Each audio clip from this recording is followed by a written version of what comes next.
1000 வருஷத்துக்கு முன்னாடி இருந்தாரு. அன்னைக்கு கல்லுங்கிறது என்ன, தேனுக்கும் கூட ஒரு கல்லுங்கிற ஒரு பொருள் இருக்கு. கேரளாவில் மதுரை கல் அப்படின்னு சொல்லுவாங்க. மதுரை கல் அப்படின்னா ஒரு இனிப்பானது. அதே மாதிரி அவரு அந்த காலகட்டத்தில் ஒரு மக்களினுடைய உணவு பழக்க வழக்கம், அதுக்கப்புறம் நம்மளுடைய சீதோஷ்ண நிலை, காலநிலை மாற்றம், அது மாதிரியான பிரச்சனைகள் எனக்கு இருந்துட்டாங்க. பிளாஸ்டிக் இல்லாத காலம். அவரு சொன்னது ஒரு ஒழுக்கம் சார்ந்த ஒரு விஷயமா சொன்னார். எது கல் அப்படிங்கிறதே அவன் எது கல்னு அவர் சொன்னாரா? கல் உண்ணாமே சொன்னாரு. எது கல்னு சொன்னாரா? இன்னைக்கு மத்திய உணவு பாதுகாப்பு சட்டம் 5% மேல ஆல்கஹால் இருந்தால் கல்லுன்னு தான் சொல்லியிருக்கு. ஆனா தமிழ்நாடு மதுவிலக்கு சட்டத்துல அந்த ஒரு ஸ்டாண்டர்டே கிடையாது. புளிச்சிருந்தா அது கல்லுன்னு சொல்லுது. அதனால அவர் சொன்னது எந்த கல்ல சொன்னாரு, என்ன சொன்னாரு அப்படிங்கிறதுக்குள்ளான ஆய்வுக்கு நாம போக வேண்டிய தேவையில்லை. இங்க கல்லு கையிலேயே இருக்குது. இது குடிக்கிற காலத்துல 10 லட்சம் ரூபாய் பரிசு தர்றோம் அப்படிங்கிற போது ஏன் நம்ம திருவள்ளுவர் பத்தி நீங்க கவலைப்படுறீங்க? பிளாஸ்டிக் இல்லாத காலம், பருவநிலை மாற்றத்தை பத்தி திருவள்ளுவர் சொல்லியிருக்காரா? பிளாஸ்டிக் பயன்பாடுகள் வரக்கூடிய கெடுதலை பத்தி சொல்லியிருக்காரு கிடையாது.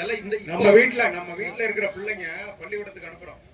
படிக்கிறப்ப தமிழ்ல ஃபர்ஸ்ட் திருக்குறள் தான் சொல்லி தராங்க. இருக்கட்டும். அப்புறம் ஏன் திருக்குறளுக்கு நம்ம போகணும், ஏன் திருவள்ளுவர் கன்சிடர் பண்ணணும்னு எப்படி நம்ம அவாய்ட் பண்ண முடியும்? திருவள்ளுவரை ஒதுக்குங்க, திருக்குறளை ஒதுக்குங்க நான் சொல்லவே இல்லை. அந்த கல்லுண்ணாமையில கொடுத்துருக்கிற 10 பாயிண்ட் அது நம்மளுக்கு பொருந்தாதுங்கிற ஒரு இதுக்கு வாங்க, அந்த புரிதலுக்கு வந்துருங்க. அதே மாதிரி இது உணவுல இதுக்கு நீங்க வாங்கன்னு சொன்னோம்னா திருக்குறள்ல 10 குறளையும் நம்ம அவாய்ட் பண்ணிட முடியாது. 1330 குறள் ஒரு அதிகாரத்துல கல்லுண்ணாமே இருக்கு. 10 குறள் எழுதியிருக்காங்க. சரி, அதுவும் இதுவும் ஒன்னான்னு நான் கேட்கிறேன்.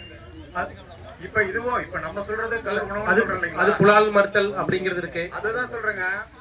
நம்ம பிள்ளைங்க வீட்டுல இருக்கிற பிள்ளைங்க கேட்பாங்க, அப்பா இந்த மாதிரி போய் மீட்டிங்ல கலந்துட்டீங்களா, கல் உணவு பொருள் வந்திருக்கீங்க, ஆனா எங்களுக்கு பாருங்க திருக்குறள்ல கல் உள்ளாமைன்னு சொல்லியிருக்காரு. சரி, இப்ப இது எப்படி ரெண்டும் எனக்கு எப்படி இது ரெண்டும் முரண்பாடா தெரியுதுப்பா, அது எப்படி சால்வ் பண்றீங்கன்னு கேட்பாங்க. இந்த இடத்துல நம்ம பகுத்தறிவை பயன்படுத்தி நாம விளக்கங்களை நம்ம கொடுத்துருக்கோம். நம்ம நோட்டீஸ்ல உணவு தேசிய ஊட்டச்சத்து ஆராய்ச்சி நிறுவனம் கல்லை உணவுன்னு குறிப்பிட்டு K001ங்கிற உணவு குறியீடு கொடுத்துருக்காங்க.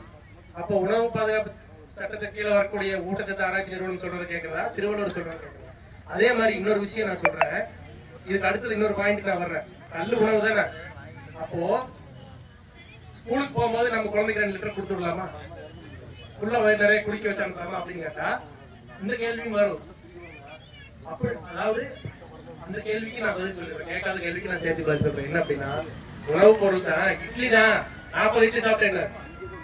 சுகர் பேஷண்ட் கிட்ட போய் இட்லி சாப்பிட்டா நல்லதானு கேட்டு பாருங்க. இல்ல அது ஆகாது, அதனாலதான் சக்கரை வந்துருந்தாரு. ஆனா அரிசி உணவு தான் சிறந்த உணவு. நம்மளுடைய பருவநிலைக்கு அரிசி உணவு தான் சிறந்தது. ஆனா சக்கரை நோயாளிகிட்ட கேட்டீங்கன்னா அதனாலதான் எனக்கு சுகர் வந்து அப்படின்னாரு. அப்போ பயன்படுத்தக்கூடிய அளவு பொறுத்து, கல்லாகவே இருந்தாலும் அளவா பயன்படுத்துங்க அப்படிங்கிறது. உங்களுடைய தேவைக்கு தகுந்த மாதிரி குறைவா பயன்படுத்துங்க. ஸ்கூல் குழந்தைக்கு நாங்க தினம் கல் கொடுக்காமனா மட்டி இல்லாத கல் கொடுங்க, மட்டியை வைக்க வேண்டாம். இன்னைக்கு நம்ம கொடுத்தது எங்க கையில இப்ப கையில் இருக்குது சக்கரை தண்ணி மாதிரி இனிப்பான கல். இதே கல்லுன்னு சொல்றதா இல்ல பனஞ்சாருன்னு சொல்றதாங்கிறத எங்களுக்கு குழப்பமா இருக்கு.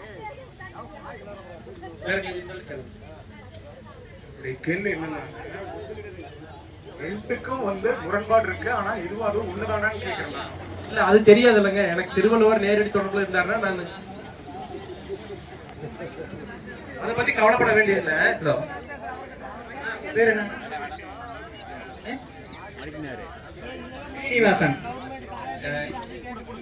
சீனிவாசன் அவருக்கு. இப்ப நீங்க திருக்குறளுக்கும் கல்லுக்கும் சுருக்கமா நீங்க தான் அதுக்கு தீர்வு. நல்லா ஞாபகம் வச்சு, உங்க குழந்தைங்களுக்கு நீங்க தான் தீர்வு, நல்லது கெட்டது, புரியுதா?